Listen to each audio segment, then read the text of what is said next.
أقم الصلاة لدلوك الشمس إلى غسق الليل وقرآن الفجر إن قرآن الفجر كان مشهودا ومن الليل فتهجد به نافلة لك عسى أن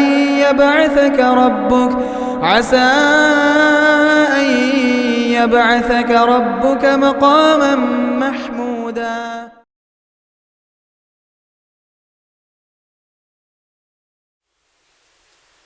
السلام علیکم ورحمۃ اللہ وبرکاتہ. الحمد للہ رب العالمین حمد الشاکرین والصلاة والسلام علی خیر البریۃ محمد وعلی آلہ الطیبین الطاہرین. لا الہ الا اللہ وحدہ لا شریک لہ لہ الملک ولہ الحمد وہو علی کل شیء قدیر. اما بعد. محترم سامعین، انسانی زندگی کی 5 اہم ضروریات، اس موضوع پر 2 درس گزر چکے ہیں، جس میں حفظ الدین یعنی دین کے حفاظت اور حفظ النفس یعنی جان کی حفاظت پر گفتگو کی گئی. اور آج ہمارا یہ اس سلسلے کا 3را درس، جس کا موضوع حفظ العقل یعنی عقل کی حفاظت ہوگا. یہ بات مسلم ہے کہ عقل کی بڑی اہمیت ہے، دنیاوی اعتبار سے بھی دینی اعتبار سے بھی. دنیاوی اعتبار سے جو انسان جس قدر عقل و شعور والا ہوگا اس کا اتنا ہی مقام و مرتبہ ہوگا. لوگ اسی قدر اس کے قریب آئیں گے، اس سے گفتگو کرنا چاہیں گے، اس سے مشورے کریں گے اور اپنی پریشانیوں کا حل اسی سے جاننے کی کوشش کریں گے جو عقل والا ہوتا ہے. اور شریعت اسلامیہ نے بھی عقل پر بڑی توجہ دی، اور اللہ کے نبی علیہ السلام نے ایسے لوگوں کی تعریف کی ہے جو عقل والے ہوتے ہیں. مسلم کی روایت میں آتا ہے، اشج اثری رضی اللہ تعالیٰ عنہ یہ اللہ کے نبی علیہ السلام کی مجلس میں حاضر ہوئے. نبی علیہ السلام نے ان کی کچھ خوبیاں دیکھی. خوبیاں دیکھتے ہوئے آپ نے ان سے کہا، ان فیک لخصلتین یحبہم اللہ ویرضاہ الحلم والانات. نبی علیہ السلام نے ان سے کہا کہ تمہارے اندر 2 ایسی عادتیں ہیں، 2 ایسی صفتیں ہیں جن صفتوں کو اللہ سبحانہ و تعالی پسند کرتا ہے اور اللہ ان سے راضی ہے. وہ دونوں صفتیں کیا ہیں؟ الحلم والانات، بردباری، الصبر و سمجھداری. بات دراصل یہ ہے کہ اشج اثری رضی اللہ تعالیٰ عنہ اپنی قوم کے ساتھ نبی علیہ السلام کے پاس پہنچے. قوم والے تیزی سے اللہ کے نبی علیہ السلام کے پاس پہنچ گئے، لیکن یہ دور پیچھے رہ گئے. اور انہوں نے کہا کہ میں ملنے میں جلد بازی نہیں کروں گا، بلکہ انہوں نے غسل کیا، اچھا لباس زیب تن کیا، اور پھر اچھی شکل و شباہت کے ساتھ اللہ کے نبی علیہ السلام کی مجلس میں حاضری تھی. اور جب نبی علیہ السلام سے بات چیت ہوئی تو نبی علیہ السلام نے قوم سے بہت سی باتیں کہیں، اور آپ علیہ السلام نے ان سے بیعت لینی چاہیے. قوم والوں نے بیعت کے لیے اپنا ہاتھ آگے بڑھایا تو شجاع اثری رضی اللہ تعالیٰ نے کہا کہ ہم جلد بازی نہیں کریں گے، ہم سے پیچھے بھی کچھ لوگ ہیں، ہم ان سے مشورہ کریں گے، اور وہ جو چاہتے ہیں ان کی چاہت اور ہماری چاہت مل کر جو نتیجہ نکالتی ہے اس نتیجے پر پھر ہم آپ کے ہاتھ پر بیعت کریں گے. جب نبی علیہ السلام نے ان کی یہ سنجیدگی، بردباری اور صبر و تحمل دیکھا تو آپ علیہ الصلاۃ والسلام نے ان کی تعریف کرتے ہوئے کہا ان فیک لخصلتین کہ اشج تمہارے اندر دو بڑی صفتیں ہیں، بڑی خوبیاں ہیں، یحبہم اللہ، ایسی خوبیاں کہ اللہ سبحانہ و تعالی ان خوبیوں سے محبت کرتا ہے، ویرضاہ، اور اللہ ان خوبیوں سے راضی ہے۔ تو انسان کے اندر حلم ہونا چاہیے، انات ہونا چاہیے۔ حلم کیا ہے؟ انات کیا ہے؟ امام ابن عثیمین رحمہ اللہ علیہ کہتے ہیں حلم یہ ہے کہ آدمی تکلیف کے عالم میں بوکھلاہٹ کا شکار نہ ہو، پریشان نہ ہو۔ انات یہ ہے کہ انسان جلد بازی میں غلط فیصلے نہ کرے، اپنی زبان سے غلط الفاظ نہ نکالے، ایسی باتیں نہ کہے کہ جس پر بعد میں اسے پچھتاوا اور افسوس کرنا پڑے، بلکہ آدمی پریشانی کے عالم میں صبر و تحمل کا مظاہرہ کرے، اطمینان اپنے پاس رکھے، حالات و معاملات پر نظر دوڑائے، پھر اللہ سبحانہ و تعالی سے دعا کرے اور بہتر سے بہتر الفاظ اور بہتر سے بہتر فیصلہ کرنے کی کوشش کرے۔ اللہ کے نبی علیہ الصلاۃ والسلام کی زندگی ہمیں یہی درس دیتی ہے۔ نبی علیہ الصلاۃ والسلام کی زندگی کس قدر پریشانیوں سے گھری ہوئی نہیں تھی، لیکن ہم کہیں اللہ کے نبی علیہ الصلاۃ والسلام کو پریشانی اور بوکھلاہٹ کا شکار ہوتا ہوا نہیں پائیں گے۔ آپ کے گزر جانے کے بعد ابو بکر صدیق رضی اللہ تعالیٰ عنہ کا دور شروع ہوتا ہے، اور آپ جانتے ہیں ابو بکر صدیق رضی اللہ تعالیٰ عنہ کا دور کتنی پریشانیوں کا دور تھا۔ نبی علیہ الصلاۃ والسلام اس دنیا میں نہیں رہے، آسمان سے وحی اور فرشتوں کا نزول بند ہو چکا ہے، اب فتنے ہر چہار جانب سے سر اٹھا رہے ہیں، لیکن ابو بکر صدیق رضی اللہ تعالیٰ عنہ اطمینان کے ساتھ اور مضبوط فیصلہ کرنے والے اور دور تک نگاہ رکھنے والے، پریشانی اور بوکھلاہٹ کے عالم میں اپنی زبان سے آپ نے کبھی ایسا جملہ نہیں نکالا کہ جسے واپس لینے کی ضرورت پڑے، آپ نے کوئی ایسی بات نہیں کہی کہ جس پر معذرت خواہی کرنی پڑے، آپ نے کبھی ایسا فیصلہ نہیں کیا کہ جس پر آپ کو شرمندہ ہونا پڑے۔ ہمارے روزمرہ کے معاملات میں سے بہت سے اوقات ہوتے ہیں جہاں ہم کوئی خبر کے ملنے کے ساتھ ہی پریشان ہو جاتے ہیں یا جلد بازی کے شکار ہو جاتے ہیں، پریشان ہو کر سامنے والے پر بگڑ پڑتے ہیں، یا جلد بازی کا شکار ہوتے ہوئے کوئی ایسے فیصلے لیتے ہیں جو فیصلے آگے چل کر ہمیں شرمندہ کر دیتے ہیں، یا جن فیصلوں پر ہمیں شرمندگی کا احساس ہوتا ہے۔ تو یہ حرکتیں عقل سلیم کے خلاف ہیں۔ عقل سلیم اس بات کا تقاضا کرتی ہے کہ آدمی سنجیدگی، بردباری، وقار کا مظاہرہ کرے۔ اسی طرح شریعت اسلامیہ میں عقل کی بڑی اہمیت ہے، جس کی جتنی عقل ہوتی ہے اس پر شریعت کی اتنی ہی تکلیف یعنی اتنی ہی ذمہ داری پڑتی ہے۔ اللہ کے نبی علیہ الصلاۃ والسلام کے سلسلے میں آتا ہے، ابو سعید خدری رضی اللہ تعالیٰ عنہ روی حدیث ہیں کہ نبی علیہ الصلاۃ والسلام عید کے خطبے کے بعد عورتوں کی جماعت پر سے گزرنے لگے۔ آپ علیہ الصلاۃ والسلام نے ان سے کہا کہ یا معشر النساء تصدقنا فإنی أریتکن اکثر من اہل النار، اے عورتوں کی جماعت صدقہ کیا کرو، صدقہ کیا کرو، اس لیے کہ میں نے تمہاری اکثریت کو جہنم میں جلتے ہوئے دیکھا۔ صحابیات پریشان ہو گئی، انہوں نے کہا، اللہ کے نبی علیہ الصلاۃ والسلام نے اس کے بعد ان سے کہا کہ ما رأیت من ناقصات عقل و دین اذهب للب الرجل الحازم من احداکن، میں نے ناقصات عقل یعنی آدھی عقل والیاں اور آدھے دین والے ایسے کسی کو نہیں دیکھا جو ایک عقل مند اور سمجھدار آدمی کی عقل لے جائے۔ اور صحابیات پریشان ہو کر اللہ کے نبی علیہ الصلاۃ والسلام سے سوال کرنے لگی، وما نقصان عقلنا و دیننا یا رسول اللہ، اللہ کے نبی علیہ الصلاۃ والسلام ہمارے عقل اور ہمارے دین کا نقصان یعنی اس کی کمی کیسے ہے؟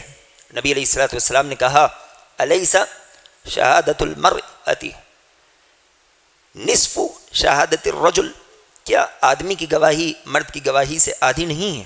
صحابیات نے کہا کیوں نہیں، ایسے ہی ہے۔ نبی علیہ الصلاۃ والسلام نے کہا فہذا من نقصان عقلها، یہ تمہارے عقل کی کمی ہے، کمی کی دلالت ہے۔ نبی علیہ الصلاۃ والسلام نے پھر سے کہا الیس اذا حاضت لم تصلی ولم تصم، جب تم حائضہ ہوتی ہو، مخصوص ایام چلتے ہیں تو نہ تو روزہ رہتی ہو نہ نماز پڑھتی ہو، کیا ایسا نہیں ہے؟ صحابیات نے کہا کہ ہاں ایسے ہی ہے، ہم نماز نہیں پڑھ سکتی، روزہ نہیں رہ سکتی۔ نبی علیہ الصلاۃ والسلام نے کہا فہذا من نقصان دینها، یہ تمہارے دین کی کمی ہے۔ تو شریعت اسلامیہ نے جہاں عورتوں کو ناقصات عقل کہا ہے وہیں ان کی ذمہ داریاں بھی کم کر دی دینی اعتبار سے اور گواہیوں کے اعتبار سے. بہت سے معاملات میں عورتوں پر شریعت اسلامیہ نے وہ تکلیف نہیں ڈالی جو مردوں پر ڈال رکھی ہے، اس لیے کہ مجموعی طور پر مردوں کی عقلیں پختہ ہوتی ہیں لیکن عورتوں کی عقلیں اس معیار کو نہیں پہنچتی، بلکہ شریعت اسلامیہ جس کے پاس عقل نہ ہو اس پر ذمہ داری ہی نہیں ڈالتی. اللہ کے نبی علیہ الصلوۃ والسلام نے کیا کہا؟ رفع القلم عن ثلاث، کہ 3 لوگوں سے قلم اٹھا لیا گیا، ان کی کوئی حرکت نہیں لکھی جاتی. اس میں سے کون ہے؟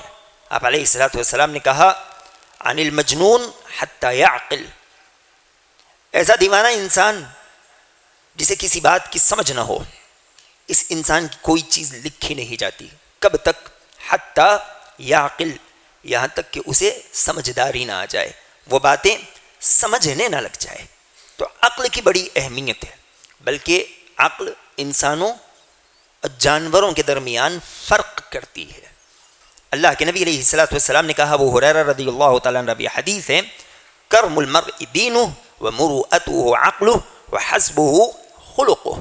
نبی علیہ الصلوۃ والسلام نے کہا کہ آدمی کی عزت اس کا دین ہے، اس کی انسانیت اس کی عقل ہے، اور اس کا حسب نسب خاندان اس کے اخلاق ہیں. اگر آدمی انسانیت والا ہے کہ نہیں، یہ بات اس کی عقل طے کرے گی. جس کے پاس عقل نہیں وہ انسانیت کے رتبے پر کبھی فائز نہیں ہو سکتا، بلکہ عقل انسان کو فتنوں سے محفوظ رکھتی ہے، دوسرے جانوروں کی حرکتوں سے انسان کو پیچھے ہٹاتی ہے. اللہ کے نبی علیہ الصلوۃ والسلام فرماتے ہیں، ابو موسیٰ اشعری رضی اللہ تعالیٰ عنہ روی حدیث ہیں کہ قیامت کے قریب حرج بڑھ جائے گا. صحابہ نے کہا کہ حرج کیا چیز ہے اللہ کے نبی علیہ الصلوۃ والسلام؟ نبی علیہ الصلوۃ والسلام نے کہا قتل بڑھ جائے گا. اب قتل کیسے بڑھے گا؟ آپ علیہ الصلوۃ والسلام نے کہا یقتل بعضکم بعضا حتی یقتل الرجل جارہ وابن عمہ وذات قرابتہ، کہ قتل اتنا بڑھ جائے گا کہ آدمی اپنے لوگوں کو قتل کرنے لگے گا، پڑوسی کو قتل کرے گا، چچا کے بیٹے کو قتل کر ڈالے گا، قرابت داروں کو قتل کرے گا. صحابہ کرام رضوان اللہ تعالیٰ علیہ مجمعین پریشان ہو گئے کہ ایسا بھی کوئی کر سکتا ہے. انہوں نے اللہ کے نبی علیہ الصلوۃ والسلام سے سوال کیا، ومعنا عقولنا ذلك اليوم، ہم اپنوں کو قتل کر دیں گے؟ اللہ کے نبی علیہ الصلوۃ والسلام، کیا اس وقت ہمارے پاس ہماری عقلیں نہیں ہوں گی؟ عقل رکھنے والا کبھی ایسی حرکت نہیں کر سکتا. اللہ کے نبی علیہ الصلوۃ والسلام نے کہا کہ نہیں، اس وقت تمہارے پاس تمہاری عقلیں نہیں ہوں گی. عقل مند لوگ چلے جائیں گے، پھر ایسے لوگ آئیں گے جن کی حیثیت بوزے کی طرح ہوگی، حالات انہیں جہاں چاہے اڑا لے جائیں گے، لوگوں میں ان کا کوئی وقار نہیں ہوگا. ایسے ہی لوگ اس طرح کی حرکت کریں گے. جو انسان عقل رکھتا ہو وہ کبھی برا فیصلہ نہیں کر سکتا، دوسروں کو نقصان نہیں پہنچا سکتا. یہی وجہ ہے کہ شریعت اسلامیہ نے عقل کی حفاظت پر بڑی توجہ دی، اور یہ ضروریات خمسہ میں سے ہے. انسان کی زندگی گزارنے کی جو 5 اہم ضرورتیں ہیں اس میں سے ایک بڑی ضرورت یہ ہے کہ اس کے عقل کی حفاظت کی جائے. شریعت اسلامیہ نے کچھ وسائل بنائے ہیں، کچھ راستے بنائے ہیں جن پر چلنے سے انسان اپنے عقل کی حفاظت کرتا ہے. انہی میں سے ایک راستہ ہے علم. انسان جس قدر علم والا ہوگا اسی قدر اس کے عقل کی ترتیب ہوگی، تربیت ہوگی. علم پر چلنے کی وجہ سے وہ سمجھدار ہوگا، بردبار ہوگا، غلط فیصلوں سے خود کو بچائے گا. اور یہ بات مصدقہ ہے، تجربے کی ہے کہ جو معاشرہ علم والا ہوتا ہے وہ معاشرہ فتنہ و فساد سے محفوظ ہوتا ہے، اور جہاں علم اٹھا لیا جائے وہاں فتنے بڑھا دیے جاتے ہیں، اس لیے کہ لوگوں کی عقلیں بھی ان کے علم کے ساتھ اٹھ جایا کرتی ہے. اللہ کے نبی علیہ الصلوۃ والسلام نے کہا طلب العلم فریضۃ علی کل مسلم، علم کا حاصل کرنا ہر مسلمان پر ضروری ہے. یہ دین اسلام کی تعلیمات ہیں، بلکہ یہ کہا جائے تو بیجا نہیں ہے کہ دین اسلام دین علم ہے. اللہ سبحانہ و تعالیٰ نے وہ پہلی وحی جو اللہ کے نبی علیہ الصلوۃ والسلام پر نازل فرمائی، اس کی شروعات کہاں سے ہوتی ہے؟ اقرا، پڑھو پڑھو، پڑھائی ہی سے تمہاری پہچان ہے. پڑھو گے سمجھدار بن جاؤ گے، پڑھو گے تمہاری بلندی ہوگی، تعلیم سے پیچھے ہو جاؤ گے تو بولنے کی ضرورت نہیں ہے. آج کا ہمارا معاشرہ، ہماری کیفیت ہمارا معیار بیان کرتی ہے. اللہ کے نبی علیہ الصلوۃ والسلام نے صحابہ کرام رضوان اللہ تعالی علیہم اجمعین سے کہا تھا. ابن مسعود رضی اللہ تعالیٰ عنہ راوی حدیث ہیں، کہتے ہیں کہ نبی علیہ الصلوۃ والسلام جب صفے درست کرتے تو ہمارے کاندھے چھیتے اور ہمیں برابر کرتے، اور برابر کرتے ہوئے کہتے استووا ولا تختلفوا فتختلف قلوبکم، لوگوں صفے درست کرو، آپس میں ایک دوسرے سے الگ الگ نہ ہو، وگرنہ اللہ سبحانہ و تعالیٰ تمہارے دلوں میں دوری ڈال دے گا، تم ایک دوسرے سے الگ ہو جاؤ گے. لیلنی منکم اولو الاحلام والنہی ثم الذین یلونہم ثم الذین یلونہم، میرے قریب وہ ٹھہرے جو سمجھدار ہو، علم والا ہو. امام نووی رحمہ اللہ علیہ کہتے ہیں اولو الاحلام والنہی ہم العقلاء، اولو الاحلام علم والے وہ ہیں جو عقل مند ہوا کرتے ہیں.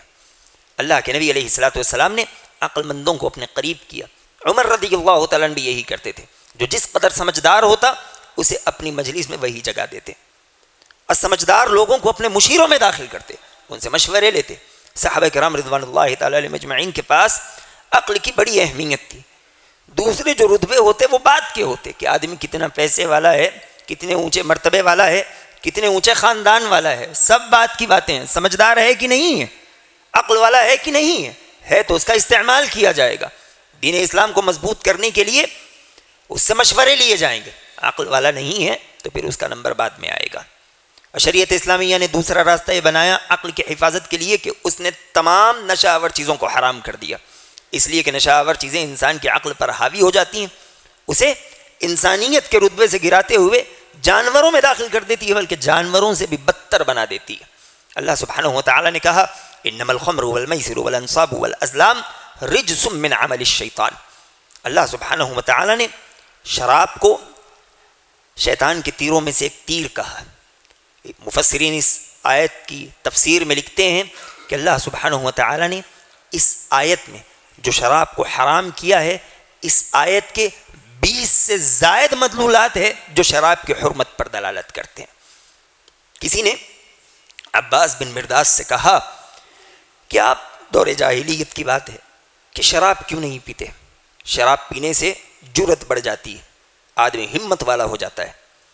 تو عباس بن مرداس نے کہا میں یہ نہیں چاہتا کہ جہالت کو اپنے ہاتھ لے لوں اور اسے اپنے پیٹ میں داخل کر لوں. صبح میں قوم کا سردار رہوں اور شام ہوتے ہوتے قوم کا بیوقوف بن جاؤں.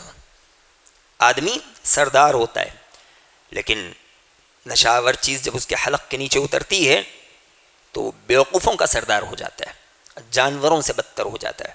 نشہ آور چیز کے استعمال کے بعد انسان بیوی بہن میں فرق نہیں کر پاتا، اچھائی برائی میں تمیز نہیں کر پاتا. اس لیے شریعت اسلامیہ نے اسے حرام قرار دیا. نبی علیہ الصلوۃ والسلام نے کہا کل مسکر خمر و کل مسکر حرام، ہر نشہ آور چیز شراب ہے، ہر نشہ آور چیز حرام ہے. تو الغرض خلاصہ یہی ہے کہ شریعت اسلامیہ میں عقل کے حفاظت پر بڑا زور دیا گیا ہے، اور مجھ سے اور آپ سے اس بات کا مطالبہ کیا گیا ہے کہ ہم اپنے عقلوں کی حفاظت کی فکر کریں. ہم میں سے ہر آدمی کی یہ ذمہ داری بنتی ہے کہ وہ اپنے عقل کی حفاظت کرے، اپنی عقل کو ایسی چیزوں سے محفوظ رکھے جو اس کے رتبے کو گرانے والی ہے، جو اسے بیوقوف بنانے والی ہے، اور اپنے عقل کی تربیت کرتے رہے، اسے تدریب دیتے رہے، اسے پختہ کرنے کی کوشش کرے. یہ کیسے ہوگا؟ تو آدمی قرآن و حدیث پر غور کرے. قرآن و حدیث پر غور کرنے کی وجہ سے انسان کی عقلیں پختی ہوگی. اور دوسرا ذریعہ یہ ہے کہ وہ عقل مندوں کے ساتھ رہے، عقل مندوں کو فضیلت دے، عقل مندوں کی اہمیت کو سمجھے. اس سے اللہ سبحانہ و تعالی ہماری بھی عقلوں میں پختگی پیدا کرے گا. اس کے علاوہ بھی بہت سی باتیں ہیں. وقت ختم ہو چکا ہے، آنے والے دروس میں پھر موقع ہوگا تو پھر گفتگو کریں گے باذنہ تعالی. ابھی ہمارے اس موضوع کے 2 عناوین رہ چکے ہیں. ایک حفظ النسل، نسل کی حفاظت کیسے ہوگی، اور اسی طرح دوسرے عناوین ہیں باذنہ تعالی ہم اس پر اللہ نے چاہا تو گفتگو کریں گے. دعا ہے کہ الہ العالمین جو باتیں کہی گئی ہیں سمجھتے ہوئے اس پر عمل کرنے والا بنا. آمین. سبحانک اللہم و بحمدک اشہد ان لا الہ الا انت استغفرک و اتوب الیک وآخر دعوانا الحمد للہ رب العالمین والسلام علیکم ورحمۃ اللہ وبرکاتہ. مسجد عباد الرحمن کے پلیٹ فارم سے ہونے والی دعوت و تبلیغ کے مشن کو آگے بڑھانے میں ہمارا بھرپور ساتھ دیں۔ علم و عمل سے ناطہ جوڑنے کے لیے اہل علم سے جڑیں۔ مسجد عباد الرحمن کے یوٹیوب چینل کو سبسکرائب کریں اور آگے شیئر کرنا ہرگز نہ بھولیں۔ فجزاکم اللہ